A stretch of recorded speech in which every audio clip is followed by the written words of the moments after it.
شفیع المذنبین چو مدیتن سن وسیل چون شفیع المذنبین چو مدیتن سن بخش دم جرم اسیان چو سے بخشنہار یا اللہ کرم کرتم بپاس آل و صحاب نبی اکرم کرم کرتم بپاس آل و صحاب نبی اکرم نیاز فیضان رحمانی کرم سرشار یا اللہ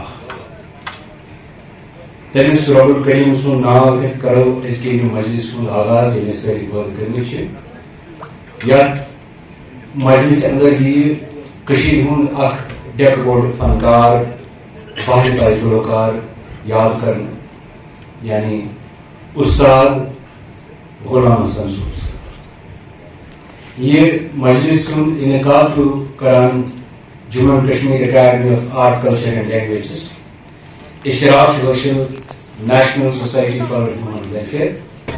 آج کا جو میوزیکل کنسرٹ ہو رہا ہے ایک ٹریبیوٹری کنسرٹ ہے ہمارے بہت ایک بڑے اور منجے ہوئے استاد غلام حسن صوفی صاحب مرحوم کے بارے میں ہو رہا ہے، جس میں کہ یہاں کے بڑے فنکار پرفارم کریں گے اور ان کے جو ماننے والے ہیں چاہنے والے ہیں وہ بھی اس پروگرام میں شامل ہوں گے، ان کو خراج عقیدت اور خراج تحسین پیش کرنے کے لیے.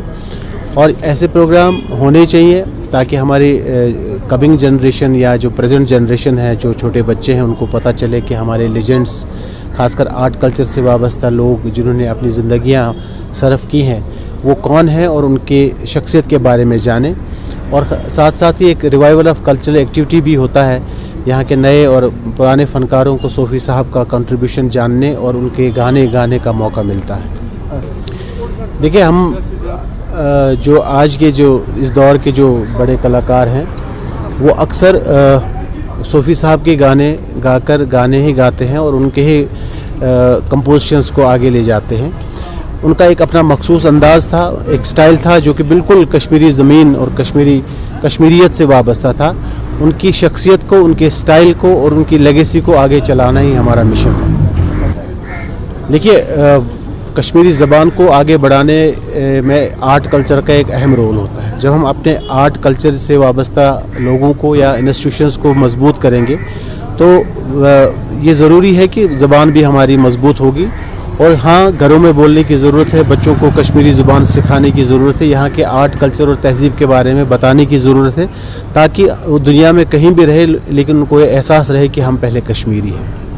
آج کے میوزیکل کنسرٹس کے بارے میں یہ میں کہنا چاہتا ہوں کہ ہم نے بہت کوشش کی تھی کہ ہم اپنے جو ہمارے فنکار ہیں پرانے جتنے بھی ہیں، چاہے فوک کے ہیں، چاہے لائٹ میوزک کے ہیں، چاہے صوفیانہ کے ہیں، ہم چاہتے ہیں کہ ہم ان کو یاد کریں کیونکہ انہوں نے بہت کام کیا ہے، انہوں نے ہمیں بہت کچھ دیا ہے، انہوں نے بہت کچھ اثاثہ پیچھے چھوڑ دیا ہے جس کو سنبھالنے کی ہمیں بہت ضرورت ہے.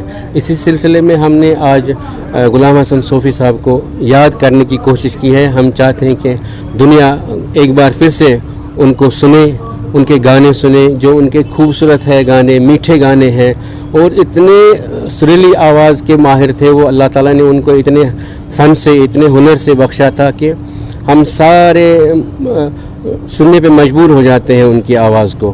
تو یہ ہے کہ ہم ان کو یاد کریں، جتنے بھی ہمارے فنکار ہیں ہم ان کو ایک ایک کر کے یاد کرنے کی کوشش کریں گے. اور جو بھی ہماری نئی جنریشن ہے میں ان سے ریکویسٹ کرنا چاہتا ہوں کہ ہمارا جو ورثہ ہے، جو ہمارا چاہے وہ فوک میوزک ہے، چاہے لائٹ میوزک ہے، چاہے ہماری صوفیانہ موسیقی ہے، میں چاہتا ہوں، میں ان سے ریکویسٹ کرتا ہوں کہ آپ ہماری اس اثاثے کو سنیے، ایک بار سنیے، دو بار سنیے، آپ کو ضرور تسلی ہوگی، دل کو بہت اطمینان مل جائے گا. اور ہمیں نہیں بھولنا چاہیے، ہمارے اثاثے کو ہمیں نہیں بھولنا چاہیے. اگر ہم ان کو یاد کریں گے تبھی آگے ہمارا یہ جو فن ہے، یہ فن موسیقی ہے، یہ آگے تک تھوڑا سا یہ زندہ رہ سکتی ہے. ہم اسی کوشش میں ہم لگے ہیں. تو اسی سلسلے کی آج کی گھڑی ہے، ہم نے استاد غلام حسن صوفی کو یاد کیا ہے. آج صرف میری ذمہ داری نہیں ہے، صرف ہم سب کی ذمہ داری ہے کہ ہم اپنے ورثے کو، ہم اپنی زبان کو سنبھالے رکھیں، ہم گھروں میں بولیں.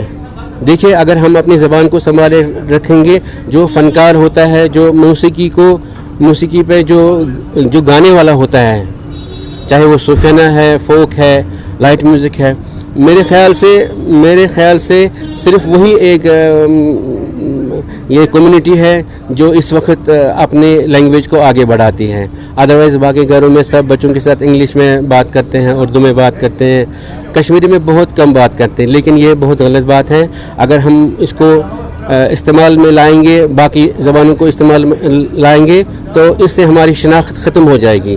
زبان ہی ایک ایسی چیز ہے جس سے ہم دوسرے لوگوں سے الگ ہو جائیں گے, اور ہمیں چاہیے اپنے بچوں کو تربیت دیں, سکھائے. اپنی کشمیری زبان اتنی اچھی زبان ہے, میٹھی زبان ہے, ہم اس کو کیوں بھولیں گے؟ ہم سبوں کو مل کے اس پہ کام کرنا چاہیے.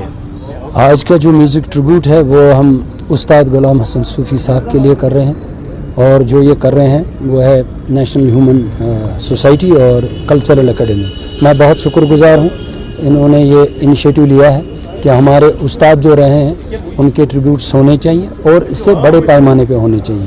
تو انشاءاللہ مجھے امید ہے کہ آگے بھی ہوتے رہیں گے. آپ کو پتہ ہے صوفی صاحب کوئی چھوٹے کلاکار نہیں تھے, بہت بڑے کلاکار تھے. ان کو کشمیر کا رفیع بھی کہا جاتا تھا. تو ہم بھی کالج میں ان کو سنتے رہتے تھے. جب ہم پڑھتے تھے تو کالج کے سارے لڑکے ہم انتظار کرتے رہتے تھے کہ اس مہینے ان کا کون سا گانا آئے گا, تو پھر ہم سنتے تھے. اس گانے کے ساتھ 1-2 سال نکل جاتے تھے. ہم کالج دور میں ان کو بہت سنتے تھے, اور جو ویٹ کرتے تھے کہ ان کا نیا گانا کب آئے گا. تو یہ گانا ایک میسیج ہوتی ہے, ایک اپنے کلچر کی میسیج ہوتی ہے دوسرے لوگوں کے لیے. اپنی زبان کو زندہ رکھنے کے لیے سنگنگ بہت ضروری ہے. اس سے ہماری زبان, جو شاعر لکھتا ہے وہ کتابوں میں رہتا ہے, اور گانے سے بہت ایزی ہو جاتا ہے لوگوں تک وہ میسیج پہنچانا, زندگی گزارنے کی میسیج, بھائی چارے کی میسیج. اور جو ہمارے صوفی رہے ہیں انہوں نے ہمیشہ بھائی چارے کی ہی میسیج دی ہے. تو میں چاہتا ہوں کہ ایسے پروگرامز ہوتے رہیں اور ایسے ٹریبیوٹس ہوتے رہیں, تاکہ جو نئی جنریشن ہے ان کو بھی پتہ چلے کہ ہم کیسے زندگی گزارا کرتے تھے اور ہمارے صوفی شاعر کتنے اچھے تھے.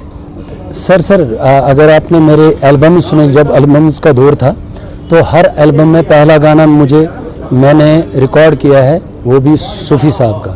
جو بھی گانا ان کا ہے میں نے ہر البم میں اپنے ایک گانا ان کا ضروری رکھا ہے, کیونکہ یہ میرے استاد بھی رہ چکے ہیں, میرے انکل بھی تھے, میرے فادر کے بہت قریبی دوست تھے.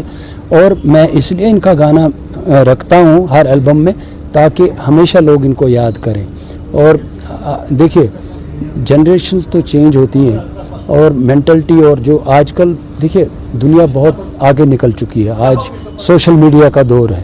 لیکن ہمیں اپنی زبان نہیں بھولنی ہے, ہمیں اپنی زبان کو زندہ رکھنا ہے. زندہ ایسے رکھیں گے کہ جو ہمارے صوفی بزرگ گزرے ہیں ان کے جو کلام ہیں, انہوں نے جو لکھا ہے وہ لوگوں تک پہنچانا ہے, پوری دنیا تک پہنچانا ہے. تو انشاءاللہ مجھے امید ہے آگے کی جنریشن بھی ایسا ہی.